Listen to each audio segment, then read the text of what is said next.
Hello my dear student. आज हम लोग क्लास 11 के subject statistic for economics chapter का नाम इंडेक्स नंबर, उसके अंदर एक इम्पॉर्टेंट आपको टेस्ट ऑफ एडुकेसी था, उसी को आज स्टडी करेंगे। देखिए, सबसे पहला क्वेश्चन अराइज होता है कि टेस्ट ऑफ एडुकेसी होते कितने हैं, तो आपको आंसर देना है 4। पहला टेस्ट का नाम है यूनिट टेस्ट, दूसरे का नाम है टाइम रिवर्सल टेस्ट, तीसरे का नाम है फैक्टर रिवर्सल टेस्ट और चौथे का नाम है सर्कुलर टेस्ट, जो कि आपको बोर्ड पे साफ साफ नज़र आ रहा होगा। यहाँ पे मैंने लिखा हुआ है test of adequacy. Test of adequacy का मतलब होता है कि इंडेक्स नंबर के अंदर जो मैथड्स होते हैं वो कौन कौन से ऐसे मैथड्स हैं जो आपको यूनिट टेस्ट पे आपको सेटिस्फाइड होता है, टाइम रिवर्सल टेस्ट पे सेटिस्फाइड होता है, फैक्टर रिवर्सल टेस्ट और as well as circular test पे सेटिस्फाइड होता है। वही आज हम लोग चेक करेंगे कि कौन कौन से method of index number in पे सेटिस्फाइड करते हैं। ठीक है, तो पहला आपको टेस्ट का नाम है यूनिट टेस्ट। यूनिट टेस्ट के अंदर मैंने कुछ पहले से लिख रखा है, formula is independent of unit. इसमें इसका मतलब ये हुआ कि इसमें जो भी फॉर्मूला होगा ये यूनिट के इंडिपेंडेंट होगा। यूनिट के इंडिपेंडेंट का मतलब ये हुआ कि यूनिट के ऊपर डिपेंडेंट नहीं होगा। डिपेंडेंट कहने का मतलब आपको ये फ्री यूनिट्स है। क्या है? फ्री यूनिट्स है। आइए इसको हम लोग एक चीज़ से समझ लें। यहाँ पर थोड़ा सा लिखना पड़ेगा, it is applicable, it is applicable of all methods. मतलब इंडेक्स नंबर के जो भी मैथड्स होते हैं वो सभी पे एप्लीकेबल है। कौन? Unit test. All methods except, छोड़कर, किसको छोड़कर? Simple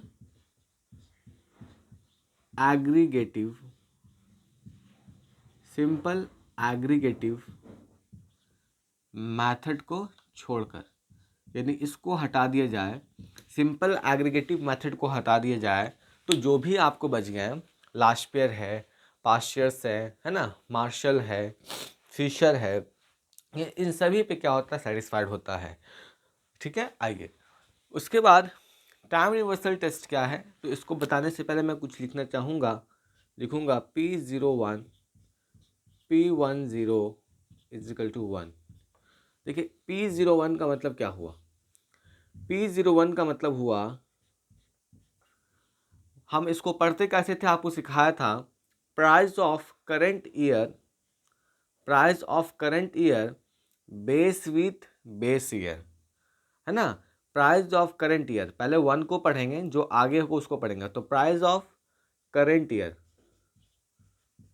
price of current year, सिवाय मतलब करंट ईयर, बेस्ड, बेस्ड है विथ बेस ईयर। ठीक है, तो बीवाई मतलब बेस ईयर। ठीक है, इसको कैसे रीड करेंगे? Price of base year base with current year, यानी जो आगे में होता है उसको पहले रीड करते हैं। और मैंने बताया था कि 0 है ना is also known as base year, 1 is also known as current year. दोनों को का जो प्रोडक्ट होता है वो 1 होता है। ये मैथड जो होता है, आपको मैं बता दूं कि ये मैथड सिर्फ लाशपियर और पास्चर्स के मैथड पे सेटिस्फाइड नहीं होता है। टाइम रिवर्सल टेस्ट लाशपियर के मेथड और पास्चर्स के मेथड को सेटिस्फाइड नहीं करता है। बाकी जो बच गए उन सभी को क्या करता है? सेटिस्फाइड करता है। बाकी कौन कौन बच गए?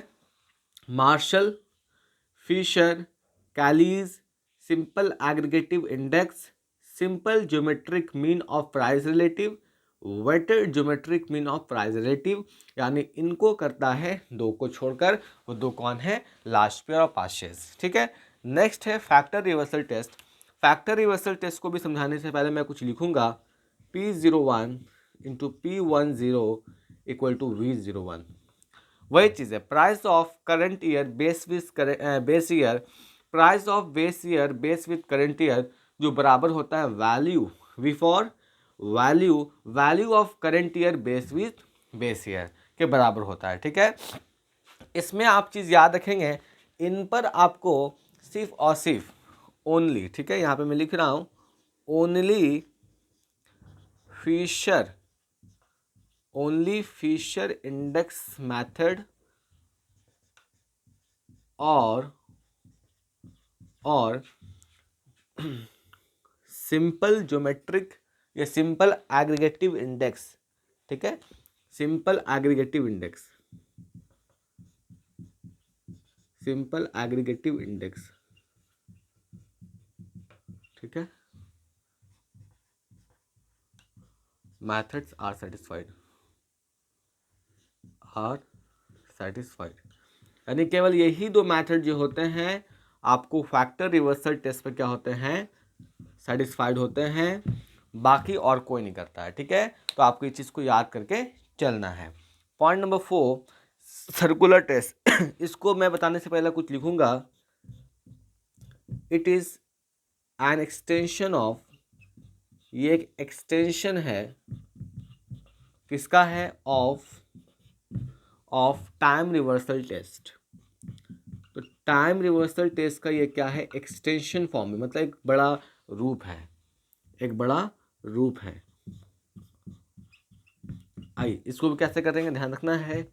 P01, ठीक है, P12, P20, ठीक है, ध्यान रखेंगे।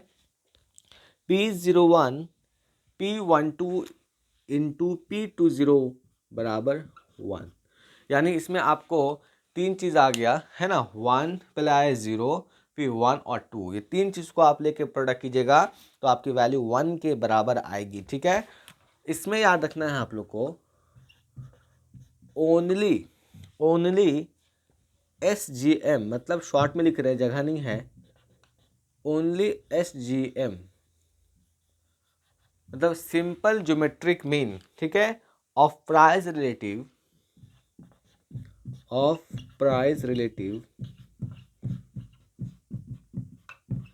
एंड एक और है जिसका नाम है weighted aggregative with fix weight, weighted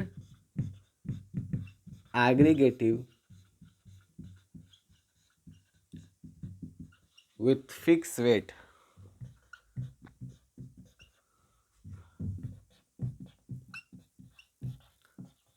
यही दो मेथड जो है इस पर सेटिस्फाइड होता है। एक सिंपल ज्योमेट्रिक, ये हो गया है method, simple geometric mean method, और दूसरा जो है एंड, ठीक है, weighted aggregative with fix weight जो है यही सेटिस्फाइड करता है। ये याद करना है, ये ऑब्जेक्टिव में पूछता है, जो कि मोस्ट इंपॉर्टेंट है, जो कि आगे प्रोफेशनल्स के एग्जाम में भी ये क्वेश्चन आता है।